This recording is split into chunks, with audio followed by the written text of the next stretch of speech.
আজ বানাবো কোডো মিলেট। খুবই হেলদি একটা খাবার। কোডো মিলেটের খিচুড়ি বানাবো, খেতে কিন্তু খুবই ভালো লাগে। আজকে কোডো মিলেটের মুগের ডাল দিয়ে খিচুড়ি বানাবো। প্রথমে কোডো মিলেট আর একটু মুগের ডাল নিয়ে ভালো করে ওয়াশ করে নেব, তারপর কিছুক্ষণের জন্য ভিজিয়ে নেব।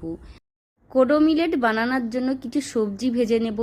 যাদের সুগার আছে তারা আলু দেবেন না, কিন্তু আমি এখানে একটু আলু দিয়েছি।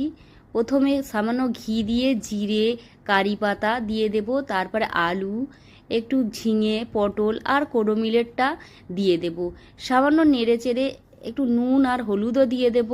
ঢাকনা দিয়ে ফুটিয়ে নেব। ফুটে উঠলে দেখুন কত সুন্দর তৈরি হয়ে গেছে। এবারে গ্যাসের ফ্লেম অফ করে দিয়ে কিছুক্ষণের জন্য ঢাকনা দিয়ে রেখে দেব। তৈরি হয়ে গেছে কোডো মিলেট। এবারে পরিবেশন করব। দেখুন কত সুন্দর কোডো মিলেট তৈরি হয়ে গেছে, খেতে কিন্তু খুবই ভালো লাগে।